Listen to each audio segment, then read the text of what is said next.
Assalamualaikum warahmatullahi wabarakatuh. Innal hamdalillah wassalatu wassalamu ala Rasulillah wa ala alihi wa sahbihi wa man tabi'ahum bi ihsan ila yaumil qiyamah. Kepada seluruh para sahabat-sahabat kami, para santri dan para santriwati yang semoga kita diberikan oleh Allah kesehatan, semoga Allah memberikan kepada kita afiat, dan yang tak kalah pentingnya adalah semoga Allah senantiasa memberikan kepada kita hati yang bersih, hati yang selamat, hati yang tidak memiliki penyakit. Karena sesungguhnya siapapun yang ingin mendapatkan kualitas dalam kehidupan dimulai pada hatinya yang bersih. Siapapun yang telah mendapatkan hati yang salim, maka dia mendapatkan pikiran yang positif, dan pikiran yang positif akan berjalan beriringan memberikan kualitas dalam kehidupan kita. Inilah yang kita harapkan. Semoga kita senantiasa mendapatkan keberkahan dalam setiap urusan kita, dan semoga kita memiliki hati yang bersih dalam setiap jalan kehidupan kita dan memiliki hati yang salim. Alhamdulillah, tentunya senang sekali pada kesempatan siang kali ini kita berjumpa kembali. Kita bertemu di dalam Taman Ilmu, dan ini merupakan salah satu bagian dari apa yang kita syukuri. Karena ilmu mampu meluruskan yang bengkok, ilmu mampu membersihkan yang kotor, ilmu mampu membeningkan yang keruh dalam kehidupan kita. Tidaklah setiap problematika akan mendapatkan solusi ketika orang mendapatkan ilmu dari apa yang dikatakan Allah dan Rasul-Nya. Tidaklah sesuatu yang mentok dalam kehidupan kita kecuali akan mendapatkan aliran kemudahan ketika kita senantiasa menyikapi setiap persoalan dalam kehidupan kita dengan ilmu. Karena ilmu pada hakikatnya memberikan kekuatan. Ilmu pada sejatinya melapangkan hati kita dan dada kita. Dan itulah kenapa Allah ketika menginginkan kebaikan kepada manusia, maka Allah memberikan kepadanya kenikmatan ilmu. Sebuah kenikmatan yang sifatnya limited edition. Tidak Allah berikan kepada setiap orang, tetapi hanya kepada orang yang Allah kehendaki di dalam kebaikan yang senantiasa diberikan oleh Allah, kebaikan ilmu. Siapapun yang telah mendapatkan kebaikan ilmu, semoga kita bersyukur. Dengan kesyukuran yang kita berikan kepada ilmu, menjadikan kita tidak perlu menyombongkan terhadap ilmu yang kita dapatkan, supaya tidak menjadikan kita mudah untuk mengvonis, menghujat, mendiskreditkan orang. Ketika kita tahu bahwasanya ilmu yang kita peroleh, kepandian yang kita dapatkan semata-mata turun dari sisi Allah. Dan dengan kita bersyukur terhadap ilmu yang kita dapatkan dan kita peroleh, semoga dengan itu kita dimudahkan untuk beramal pada setiap jalan dan episode kehidupan kita. Semoga kita termasuk orang-orang yang bersyukur kepada Allah atas kenikmatan ilmu, karena tidaklah para nabi mereka paling bersyukur terhadap kenikmatan ilmu. Dan tidaklah para nabi kecuali mereka merasa kurang dengan kenikmatan ilmu yang sudah mereka dapatkan. Sampai mereka berdoa, Rabbi zidni ilma, ya Allah tambahkanlah kepadaku ilmu. Dan inilah salah satu kenikmatan yang besar. Siapapun yang telah mendapatkan anugerah kenikmatan ilmu dan amal pada kehidupan mereka, mereka berarti telah mendapatkan hasanah pada konteks kehidupan di dunia. Dan orang yang telah mendapatkan hasanah pada konteks kehidupan di dunia dengan ilmu dan amal yang dia lakukan, merekalah yang berpeluang besar untuk mendapatkan hasanah dalam kehidupan di akhirat. Dan hasanah pada kehidupan di akhirat tidak ada maknanya, tidak ada definisinya kecuali adalah surga. Surga identik dengan ilmu, sebagaimana ikan identik dengan airnya, sebagaimana air identik dengan ikannya. Dan inilah yang menjadikan kita bersyukur atas kenikmatan yang Allah berikan kepada kita pada kenikmatan ilmu. Semoga setiap ilmu, pencapaian yang kita peroleh, pencapaian yang kita dapatkan tidak menjadikan kita sombong. Dan semoga apapun yang telah kita dapatkan, pencapaian yang kita fahami, menjadikan kita mudah untuk beramal dalam kehidupan kita.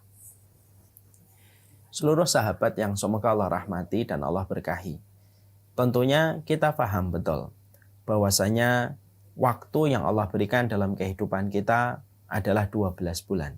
Dan tentunya 12 bulan yang Allah pergulirkan dan Allah tetapkan dalam kehidupan kita, tidak semuanya waktu itu sama di sisi Allah. Karena ada waktu-waktu yang memiliki kedudukan yang sangat istimewa, bahkan terkategori sebagai prime time waktu di hadapan Allah. Inilah yang menjadikan kita harus senantiasa memperhatikan bagaimana kondisi kita ketika kita akan memasuki satu waktu yang terkategori sebagai waktu prime time.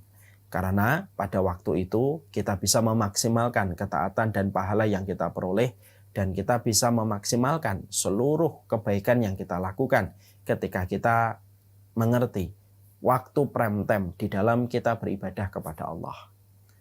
Kalau saya menyampaikan di dalam satu hari, maka satu hari tentunya jam 3 subuh tentunya tidak sama dengan jam 1 siang. Jam 4 subuh tentunya tidak sama dengan waktu misalkan jam setengah 3 sore. Karena waktu jam 3, jam 4 subuh itu merupakan prime time-nya, di mana Allah turun ke langit dunia dan Allah mengabulkan setiap permohonan dan Allah mengampuni setiap mereka yang beristighfar kepadanya. Karena itu waktu prime time dalam 24 jam yang kita lewati. Sama dalam 24 jam ternyata ada prime time-nya kita di hadapan Allah, maka dalam 12 bulan pun ada waktu prime time yang kita miliki di dalam kita beribadah kepada Allah. Dan salah satu di antara prime time-nya kita di dalam kita beribadah kepada Allah yaitu adalah sebuah waktu yang tentunya kita paham, itu adalah bulan Ramadan. Bulan Ramadan tentunya adalah sebuah prime time kita di dalam kita beribadah kepada Allah. Karena ini merupakan golden time kita untuk memaksimalkan ketaatan kita kepada Allah. Karena tidak ada investasi yang paling menggiurkan dengan nilai margin dan nilai profit yang begitu besar dari pahala yang kita peroleh sebagaimana itu diberikan di bulan Ramadan. Makanya tidak mengherankan kalau sampai kemudian para ulama mengabarkan kepada kita bahwasanya keutamaan Ramadan itu sebagaimana keutamaan Nabi Yusuf di antara 11 saudaranya, sebagaimana keutamaan matahari di antara bintang-bintang yang ada. Indahnya bintang tidak akan pernah mampu kita kenali keindahan itu ketika matahari sudah bersinar. Sama, semua kebaikan waktu tidak akan ada artinya ketika kita menjumpai Ramadan telah datang.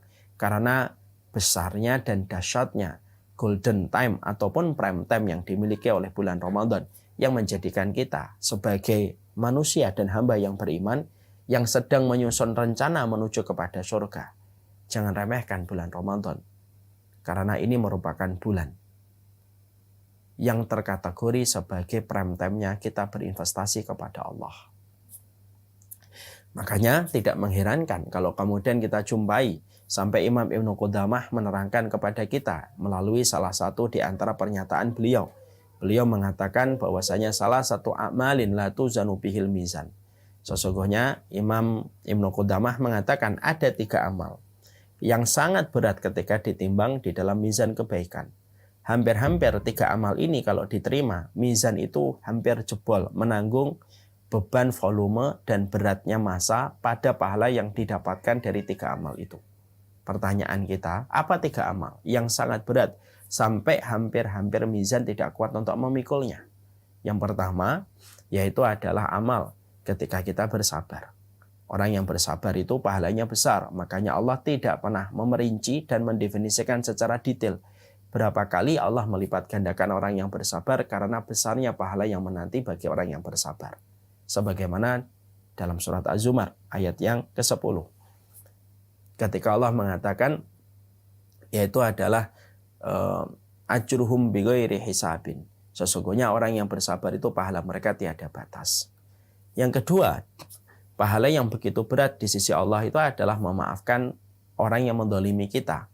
Lalu kita tetap berbuat baik kepadanya seakan-akan tidak ada masalah yang terjadi antara kita dengan mereka. Walaupun mereka berbuat dolim kepada kita, kita memaafkan. Lalu kita berbuat baik.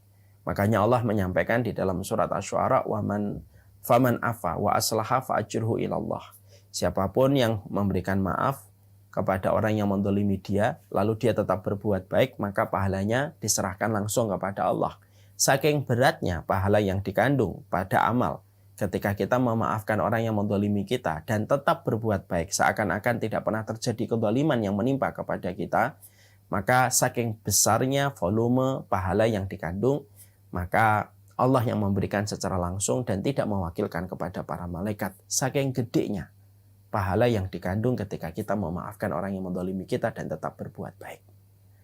Yang ketiga, amalan yang begitu besar sampai mizan tidak kuat untuk memikulnya itu adalah amal yang terjadi ketika di bulan Ramadan. Ketika amal kita yang kita lakukan di bulan Ramadan dari puasa kita, tilawah kita, syahrnya kita, begadangnya kita, semuanya diterima oleh Allah, maka itu begitu besar, diterima oleh Allah, saking begitu besarnya. Sampai Allah itu mencintai amal yang ditanam di bulan Ramadan Sampai Allah menyampaikan di dalam salah satu hadis qudsi, di mana Allah menyampaikan di dalam hadis qudsi itu adalah bahwasanya wasaumul li wa ana azizi bihi. Sesungguhnya puasa itu adalah untukku dan akulah yang menggantinya langsung. Dan Allah rahasiakan berapa kali Allah melipat gandakan amal yang dilakukan di bulan Ramadan li'adhamil jaza, karena besarnya pahala yang menanti bagi mereka yang berinvestasi di bulan Ramadan. Sampai saking besarnya investasi itu Allah rahasiakan dan Allah tidak pernah ceritakan berapa kali detailnya Allah melipat gandakan untuk menjadi surprise bagi mereka yang menjalankan puasa Ramadan dengan amalan yang terbaik. Makanya sampai Allah menyampaikan wasaumul li, sesungguhnya puasa itu adalah untukku, dan itu untuk menggambarkan betapa histori antara puasanya hamba dengan Allah itu begitu sangat kuat. Sampai Allah menisbatkan puasa itu untuk dirinya, sebagaimana Allah tidak melakukan itu pada amal-amal yang lainnya. Mungkin ada di antara kita yang bertanya, kenapa Allah menisbatkan puasa untuk dirinya? Di mana sholat, di mana sedekah, tidak langsung Allah nisbatkan amal itu untuk dirinya, tapi hanya puasa. Ketika puasa Allah menyampaikan wasaumul li, puasa itu untukku. Para ulama lalu menerangkan, karena sesungguhnya orang itu kalau berpuasa, kalau bukan karena Allah semata, maka sesungguhnya dia tidak akan mampu melakukan puasa. Karena dia sebenarnya, orang yang puasa itu memiliki 1001 alasan untuk membatalkan puasanya. Pada saat orang itu tidak mengetahui apa yang dilakukan ketika membatalkan puasanya. Tapi orang itu tidak mau untuk membatalkan puasanya karena dia tahu dilihat oleh Allah. Itulah yang menjadikan puasa teramat istimewa historinya antara manusia di hadapan Allah. Contoh, Bapak, ketika nanti kita Ramadan, semoga kita menikmati Ramadan, amin insyaallah. Ketika kita Ramadan siang-siang, kita kemudian berwudu, kita kumur-kumur. Masih diperbolehkan kumur-kumur? Masih. Kita berkumur-kumur. Sebenarnya ketika kita berkumur-kumur, kita punya kesempatan untuk meneguk 1 teguk, 2 teguk minuman air yang ada di mulut kita. Dan tidak ada yang tahu tentang apa yang kita lakukan. Tapi walaupun kita tahu ada air di mulut kita, kita tidak meneguknya. Karena kita tahu kita diperhatikan oleh Allah dan dilihat langsung oleh Allah ketika puasa. Saking begitu istimewanya manusia merasakan kehadiran Allah ketika puasa, itulah yang menjadikan Allah itu mengistimewakan puasa.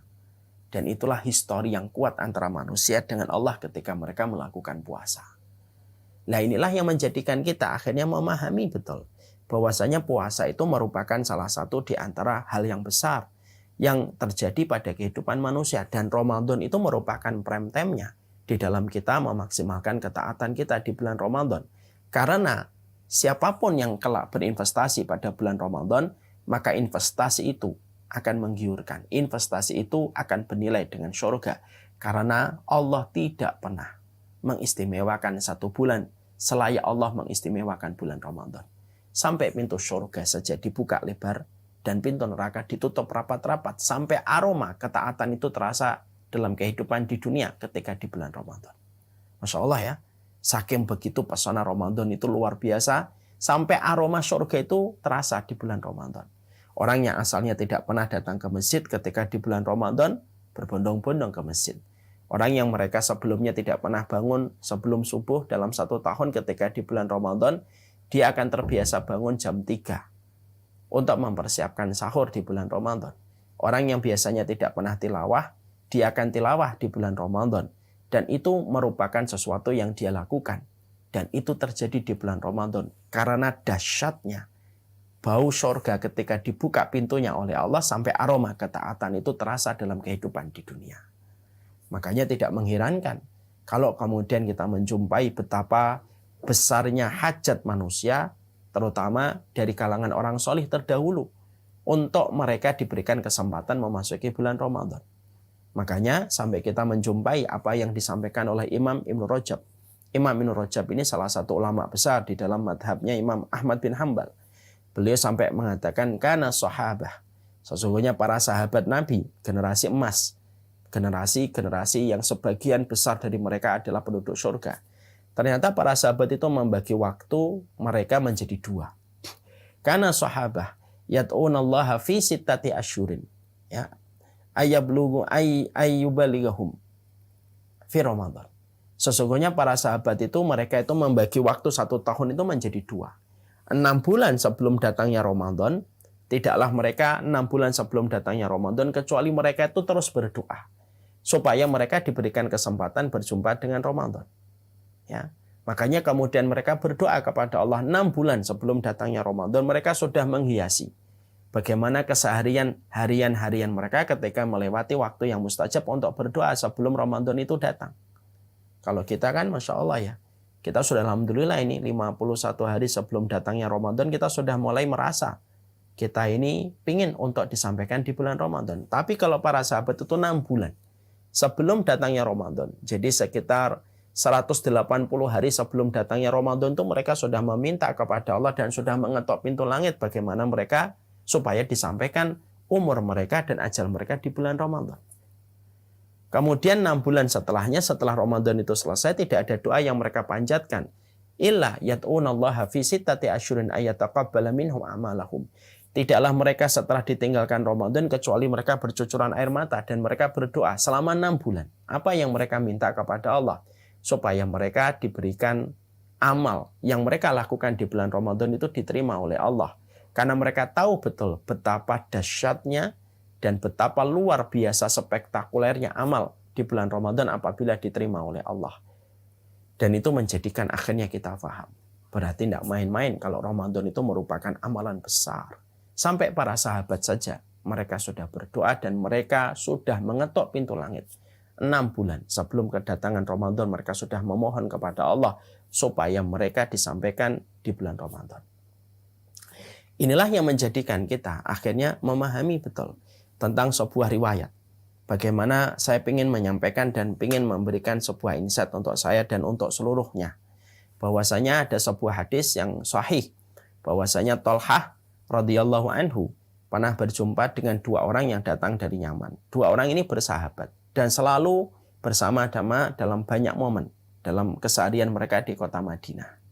Ketika 2 orang ini selalu kemana-mana bersama-sama dengan mereka berdua, sampai sahabat Thalhah itu kemudian tertarik pandangannya kepada 2 orang bersahabat ini. Sampai ketika sampai kemudian ada satu kejadian ketika terjadi peperangan, terjadi jihad di jalan Allah. Maka kemudian salah satu sahabat meninggal di dalam peperangan itu. Dia meninggal di dalam peperangan tersebut. Lalu kemudian sahabat yang satunya tertinggal. Dia seorang diri ketika ditinggalkan sahabatnya. Dia menjalani kehidupan sampai 1 tahun setelahnya. Setelah beberapa saat ditinggalkan Ramadan, barulah sahabat yang kedua ini meninggal dunia. Yang menarik adalah ketika sahabat Thalhah pada satu waktu dia bermimpi. Di dalam mimpinya dia menjumpai 2 orang yang bersahabat ini di depan sebuah tempat yang tidak ada satu prasangka pada tempat ini kecuali adalah surga. Maka sahabat Thalhah menjumpai 2 orang sahabat ini di depan sebuah tempat yang disangkakan itu surga. Terdengarlah panggilan di dalam tempat yang disangkakan itu surga. Ternyata yang dipanggil pertama kali memasuki surga adalah sahabat yang meninggal 1 tahun setelah sahabat yang pertama. Dia dipanggil dulu masuk ke dalam surga dan menikmati surga. Sekian lama waktu berlalu barulah terjadi pemanggilan yang kedua. Yang dipanggil adalah sahabat yang 1 tahun sebelum sahabat yang kedua meninggal dunia, yang meninggal di tempat jihad. Maka kemudian dia dipanggil memasuki surga. Ketika melihat kejadian ini, sahabat Thalhah kemudian bingung. Lalu kemudian sahabat Thalhah kemudian berpikir, loh kok bisa ya? Lalu dia bertanya sama orang-orang di circle dia, di sekitar dia. Lalu kemudian dia berkata, bagaimana kok bisa?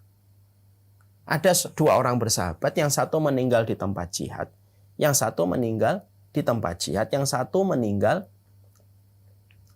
di bukan tempat jihad, tapi meninggal 1 tahun setelahnya. Kenapa yang dipanggil masuk surga adalah sahabat yang bukan meninggal di tempat jihad? Padahal kita paham, orang yang meninggal di tempat jihad itu adalah orang yang mati syahid. Dan tidak ada kedudukan yang paling dekat dengan derajatnya para nabi kecuali adalah orang yang mati syahid. Dan sesungguhnya setiap darah yang menetes diharamkan dari api neraka. Tapi yang menarik perhatian dan membuat penasaran sahabat Thalhah itu adalah sahabat yang satu yang tidak meninggal di tempat jihad dipanggil dulu ke dalam surga. Adapun sahabat yang meninggal di tempat jihad itu dipanggil setelah sahabat yang pertama. Terbentang jarak waktu yang cukup lama. Barulah sahabat yang meninggal di tempat jihad itu dipanggil memasuki surga. Itulah yang membuat penasaran Tolha dan bertanya kepada banyak orang. Pertanyaan itu sampai terdengar di telinganya Rasulullah SAW. Lalu beliau panggil sahabat Tolha, sini Tolha. Ya Rasulullah. Yang membuat kamu heran itu apa? Dengan apa yang kamu jumpai di dalam mimpimu? Ya Rasulullah, gimana saya tidak heran ya Rasulullah? Ada sahabat yang meninggal di peperangan, ada sahabat yang meninggal 1 tahun setelahnya. Tetapi tidak meninggal di tempat jihad. Tapi yang dipanggil untuk memasuki surga adalah sahabat yang terakhir meninggalnya. Baru setelah sekian lama waktu berlalu, barulah sahabat yang meninggal di tempat jihad itu dipanggil. Maka Nabi menjawab untuk menyembuhkan penasaran dari sahabat Tolha. Bukankah sahabat yang meninggal 1 tahun setelahnya, itu dia mendapati perbedaan ratusan rakaat dan sujud yang dia lakukan di dalam sholat? Sahabat Tolha menjawab, betul ya Rasulullah. Bukankah sahabat yang meninggal 1 tahun setelahnya mendapati tambahan 1 Ramadan dibandingkan sahabat yang meninggal sebelumnya? Betul ya Rasulullah. Lalu Nabi berkata, tambahan-tambahan itulah yang menjadikan kedudukan dia dibedakan oleh Allah dengan sahabat yang sebelumnya sudah meninggal dulu di tempat jihad. Apa yang kita petik dari riwayat ini? Riwayat ini sahih. Riwayat ini kemudian lalu menceritakan kepada kita tentang hal yang besar. Masya Allah ya. Kalau perbedaan 1 Ramadan saja, ternyata mempengaruhi derajat dan kedudukan manusia di dalam surga dibandingkan orang yang kurang Ramadannya, dibandingkan yang lebih Ramadannya dengan kualitas. Ternyata perbedaan terbentang derajat yang berbeda dengan mereka ketika di surga, itulah yang menjadikan kita paham, oh berarti tidak main-main. Ini Ramadan ini. Ini yang luar biasa ini. Sampai mempengaruhi derajat seseorang itu dijadikan berbeda dengan derajat seseorang yang Ramadannya kurang. Ketika sama-sama berkualitas. Di dalam kualitasnya tetapi berbeda secara jumlahnya. Dan ini menjadikan kita akhirnya paham. Masya Allah ya. Berarti kita ini memerlukan. Dan kita ini berkebutuhan primer kepada Ramadan datang dalam kehidupan kita. Karena apa? Karena umur kita pendek. Umur kita pendek, sering sekali kita futur. Bapak-bapak dan ibu mungkin pernah merasakan futur ketika turun dan lesu semangat kita dalam beribadah. Sudah futur terkadang kita sakit. Maka salah satu cara untuk menutupi yaitu bagaimana celah yang ada di dalam ibadah kita sehari-hari ketika umur kita pendek, belum lagi tambah futur, belum lagi tambah sakit yang menjadikan kita akhirnya tidak maksimal di dalam beribadah. Maka Ramadan itu merupakan sebuah perkara untuk menutupi segala cacat dan celah dan kekurangan kita di dalam beribadah kepada Allah. Karena ini merupakan prime time-nya kita untuk beribadah kepada Allah. Dan pada saat ketika di bulan Ramadan, angin surga itu dibuka sampai terasa ketaatan di bulan Ramadan. Sampai orang yang bermaksiat saja malu dan sungkan melakukan kemaksiatan di bulan Ramadan. Makanya Masya Allah betul kata dalam satu riwayat, faman khurima an khairiha faqad harima kullaha. Siapapun yang diharamkan dari kebaikan Ramadan, seakan-akan dia telah diharamkan dari kebaikan seluruhnya. Kenapa? Kalau kamu di Ramadan saja tidak bisa maksimal dalam ketaatan, terus di bulan mana kamu bisa memaksimalkan ketaatan di bulan yang lainnya? Kalau di Ramadan saja kamu nggak bisa memaksimalkan ketaatan. Ketika pintu surga dibuka, ketika pintu neraka ditutup, kamu nggak bisa maksimal untuk melakukan ketaatan. Insya Allah ya. Ini sebuah analogi yang sederhana kayak gini. Kalau ada orang di depan Ka'bah kok dia sholatnya tidak khusyuk? Pertanyaannya dibalik. Kalau kamu, saya di depan Ka'bah kok tidak khusyuk sholatnya, terus di tempat mana lagi kita bisa khusyuk? Kalau di depan Ka'bah aja tidak bisa khusyuk. Kalau ada orang di bulan Ramadan kok dia tidak bisa mempersiapkan ketaatan dan memaksimalkan potensi kebaikan dia di bulan Ramadan, kok dia tidak bisa hatam di dalam tilawah, tidak bisa memaksimalkan sedekah, tidak bisa memaksimalkan begadang, tidak bisa memaksimalkan potensi ketaatan yang harusnya dia lakukan dan dia tanam sebanyak mungkin di bulan Ramadan, kok dia tidak bisa melakukan itu? Pertanyaannya adalah, terus di bulan mana kita bisa memaksimalkan ketaatan kalau di bulan Ramadan? Ketika angin surga sedang dibuka saja kamu tidak bisa memaksimalkan ketaatan. Dan inilah yang kita khawatirkan menimpa kepada kita. Makanya saya sering menasihati untuk diri saya sendiri. Kalau kamu di bulan Ramadan tidak khatam, terus di bulan mana kamu bisa khatam Quran? Kalau di bulan Ramadan aja tidak khatam. Kalau kamu di bulan Ramadan tidak disiplin di dalam salat, tarawih, qiyamul lail di dalam Ramadan disebut tarawih.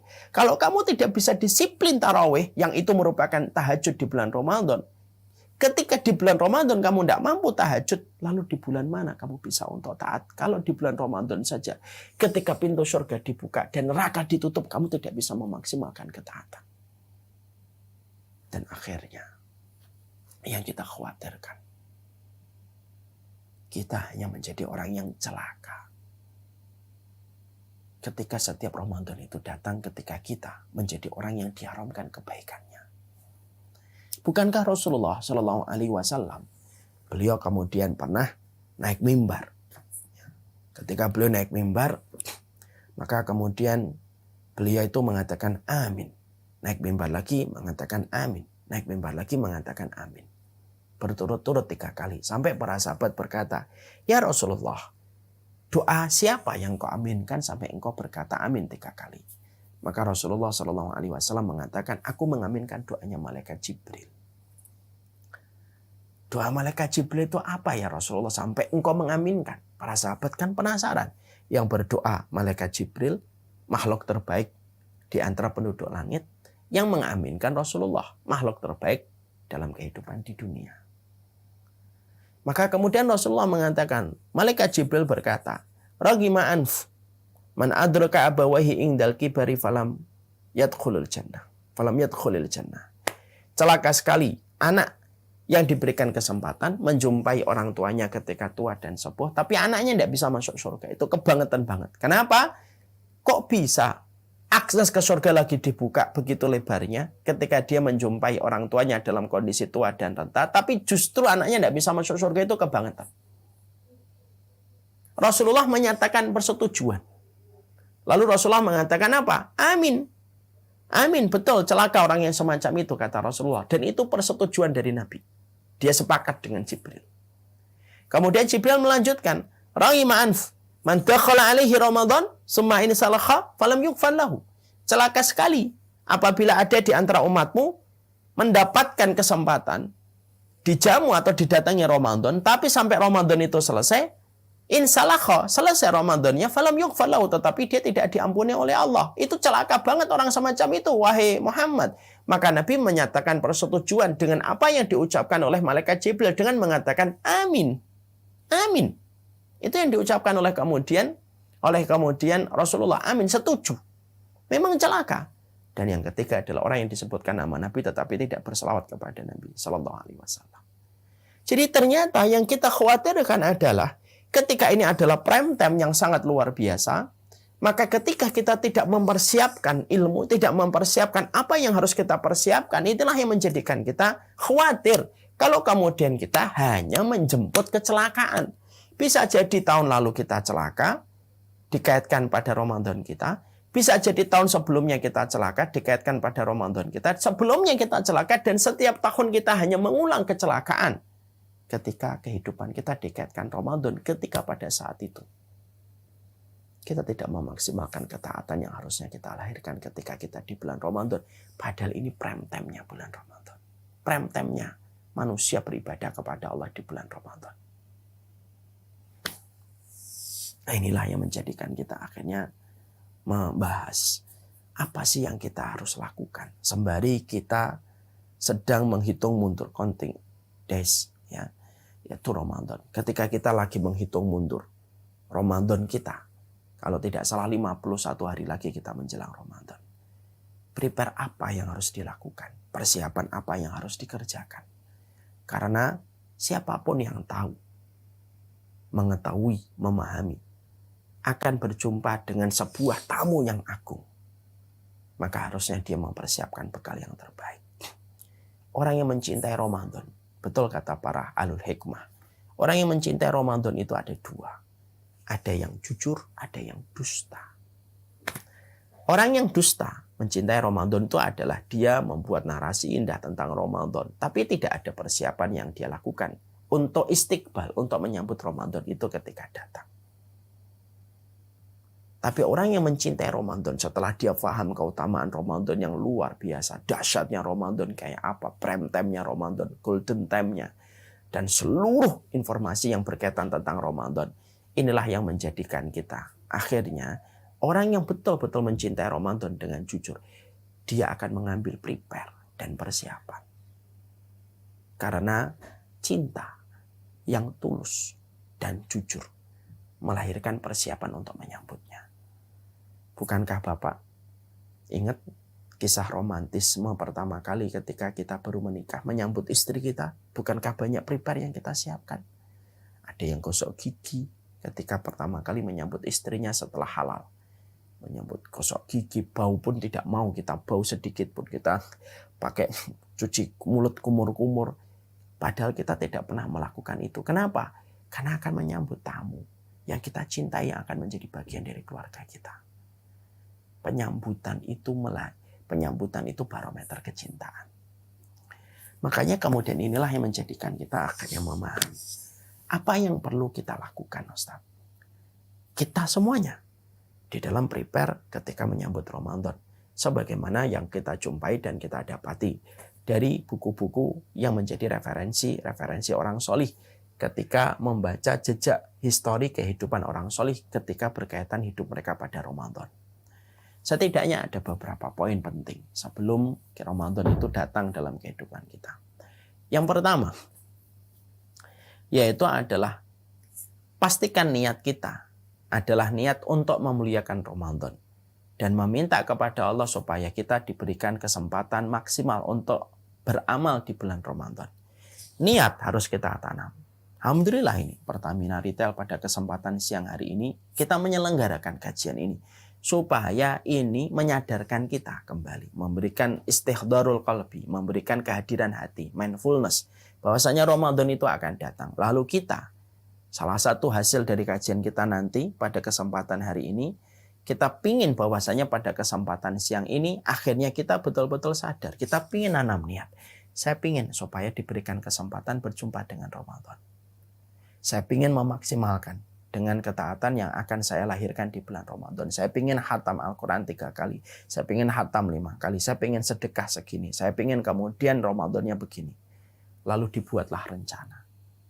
Karena orang ketika mereka menjadi anak-anak akhirat, generasi akhirat, adalah generasi yang selalu detail planningnya kalau sudah bicara tentang ibadah akhirat. Niat dihadirkan. Istihdaru an-niyah, menghadirkan hati.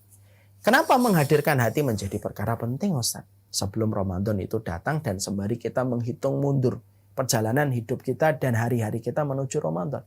Karena niat yang kita tanam akan menjadikan diri kita mendapatkan pahala Ramadan kalaupun terjadi sesuatu yang menimpa kepada kita sebelum Ramadan itu datang. Misal sakit ataupun kita meninggal dunia. Karena niat itu akan membedakan dengan orang yang tidak berniat. Orang sama-sama tidur, ya, yang satu niatnya ke sebelum tidur. Man yanwi man awa ila firashihi wa yanwi ayusalliya minal laili faghalabat ainahu hatta yusbiha kutiba lahu ma nawa, kata Rasulullah. Siapapun yang dia pengen tidur lalu dia berniat untuk salat malam, lalu dia ketiduran ketika di dalam tidurnya sampai bablas subuh dan dia tidak melaksanakan salat tahajudnya ketika dia ketiduran, tapi sudah dia tanamkan niatnya sebelum dia memejamkan mata, kutiba lahu ma nawa, dia tetap akan mendapatkan apa yang dia niatkan. Dia mendapatkan pahala tahajudnya secara sempurna. Walaupun dia tidak jadi melaksanakan karena terkalahkan dengan rasa kantuknya. Masya Allah ya. Jadi di situ kita menjumpai niat itu sepenting itu. Jadi kita tidak pernah tahu apa yang menimpa kepada kita besok hari ataupun lusa. Bisa jadi Ramadan sakit kayak saya. Ramadan tahun lalu saya terkena COVID. Akhirnya banyak sekali ketaatan yang tidak maksimal karena lumayan berat yang saya rasakan pada gejalanya. Tilawah jadi kemudian tertahan, kemudian sholat malam juga terbatas di tengah kelemahan. Di antara rasa yang saya rasakan begitu berat dengan gejalanya ketika pada waktu COVID itu menimpa kepada saya di bulan Ramadan. Tapi ketika kita sudah jauh-jauh menanam niat sebelumnya, walaupun akhirnya Allah menakdirkan kita sakit di bulan Ramadan, kita tetap mendapatkan kesempurnaan amal kita ketika kita sudah menanamkan niat jauh sebelum Ramadan itu datang. Kita sudah meniatkan, ya Allah saya pengen hatam 3 kali, ya Allah saya pengen tarawih saya sifatnya begini, ya Allah pengen saya itu sedekah itu sifatnya begini. Karena niat itu menyempurnakan pahala walaupun amal itu urung kita dapatkan ketika kita mendapatkan udzur dari sisi Allah. Sama dengan orang ketika meninggal dunia sebelum Ramadan datang. Ketika dia sudah menghadirkan niat, istihdharun niyah, dia sudah menghadirkan niatnya. Walaupun dia tidak berjumpa dengan Ramadan, tapi dia tetap mendapatkan kemuliaan Ramadan itu. Kenapa? Karena dia menanam niat. Walaupun akhirnya terpotong ajalnya sebelum Ramadan itu datang, dia tetap mendapatkan kesempurnaan apa yang dia niatkan. Apa yang dia tanam di dalam hatinya tetap dia peroleh dan tetap dia dapatkan. Ini pentingnya niat. Ini kisah nyata ibu saya meninggal 2 bulan sebelum Ramadan. Tapi alhamdulillah salah satu hal yang saya syukuri adalah beberapa waktu sebelum beliau meninggal dunia sebelum serangan jantung. Salah satunya selalu saya ngomong, ayo Bu niatkan yuk kita sebentar lagi Ramadan. Saya berharap dan berprasangka kepada Allah yang Maha Pengasih. Semoga niat ibu saya pada saat itu untuk memuliakan Ramadan sebagaimana kebiasaan beliau memuliakan Ramadan. Niat yang beliau tanam 2 bulan sebelum datangnya Ramadan, sebelum bulan Rajab saat itu, beliau sudah menanam niat untuk memuliakan Ramadan dengan berbagai macam planning. Bahkan salah satunya pengen itikaf di Bekasi bersama saya saat itu. Walaupun akhirnya ajal memotong niat yang telah beliau tanam. Saya berharap kepada Zat yang Maha Pengasih. Allah memberikan kesempurnaan pahala untuk beliau. Karena niat yang beliau tanam. Karena Allah itu menghargai sekali proses niat yang dihadirkan. Jadi kita tanamkan mulai sekarang. Kita tanam mulai hari ini. Tanam niat ini karena Allah. Ya Allah saya ingin Ramadan itu saya dapatkan. Ramadan ini saya ingin dapatkan. Ya. Apapun yang terjadi setelah kita meniatkan. Kita serahkan kepada Allah. Yang kedua, berdoalah yang banyak supaya kita disampaikan oleh Allah di bulan Ramadan. Allahumma balikni ila Ramadan wa balik Ramadan. Allahumma sallimni ila Ramadan wa sallimni Ramadan wa tasallamhu minni mutaqabbala. Sebagaimana doanya Yahya bin Katsir, doanya indah. Allahumma sallimni ila Ramadan. Berdoalah, ya Allah salimni ila Ramadan. Selamatkanlah saya, sehatkanlah saya sampai di bulan Ramadan. Wa sallim Ramadan li. Dan hantarkanlah Ramadan kepada diriku. Wa tasallamhu minni mutaqabbala. Dan kemudian jadikanlah amalku diterima di bulan Ramadan. Ketok pintu langit. Orang yang banyak mengetuk pintu langit dengan doa adalah orang yang paling besar dibukakan pintu langit untuknya. Orang yang banyak mengetuk pintu adalah orang yang paling besar dibukakan pintu rumah untuk dirinya. Maka berdoalah mulai sekarang. Allahumma sallimni ila Ramadan. Wa sallim li Ramadan. Wa tasallamhu minni mutaqabbala. Maka kemudian ini yang kita lakukan kedua. Yang ketiga, kata Shashinkiti, perbanyaklah istighfar kepada Allah. Perbanyaklah tobat hari ini. Bapak dan ibu yang teringat kepada dosanya, maksiatnya, riba, atau apapun yang telah kita lakukan dalam setahun. Sebelum datangnya Ramadan, bersihkan dosa dulu. Ringankan beban hidup kita. Karena yang menjadikan beban kehidupan kita itu menjadi berat itu dosa-dosa dan kemaksiatan kita.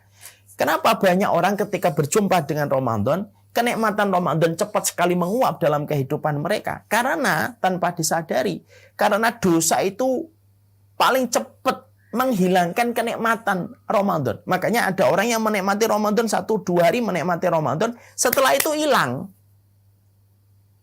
Dia kemudian sudah kehidupannya kayak sebelum Ramadan saja. Dia menikmati Ramadan 1-2 pekan saja. Setelah itu dia pengen Ramadan cepat selesai.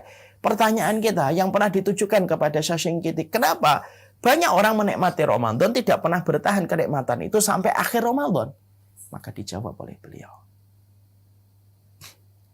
Karena kemaksiatan dan dosa besar yang dibawa sampai Ramadan itu datang. Maka dosa besar itu yang meluluh lantakan kenikmatan dan kesyahduan Ramadan. Kita masih 51 hari. Ayo maksimalkan tobat kita, istighfar kita.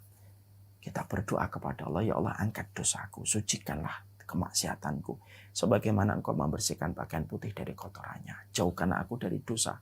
Sebagaimana engkau menjauhkan antara timur dengan barat. Supaya beban ketika kita memasuki Ramadan. Beban itu hilang. Dan kenikmatan Ramadan, syahdunya, khusyuknya terasa. Begitu lama sampai Ramadan itu selesai. Itu yang ketiga. Yang keempat, persiapkan ilmunya. Agama ini agama yang memuliakan orang yang mencari ilmu. Yarfa'illahu alladhina amanu. Ya. Qul hal yastawil ladina ya'lamuna wal ladina la ya'lamun? Apakah sama antara orang yang tahu dengan tidak tahu? Tidak sama. Cari referensi tentang ilmu, tentang Ramadan. Apa yang boleh, apa yang tidak boleh, apa yang sunnah. Supaya Ramadan kita itu berkualitas dengan ilmu yang kita dapatkan. Para ulama mengatakan, kata Syekh Utsaimin, orang yang menjalani Ramadan hanya menjalani rutinitas saja, tanpa didasari kepada referensi yang dia baca, dia pelajari, dia pahami, akan dibedakan pahalanya dengan orang sebelum datangnya Ramadan dia pelajari mana yang boleh. Oh, mana itu sahur. Oh, berbuka itu ternyata kalau berbuka itu yang paling bagus itu berbuka.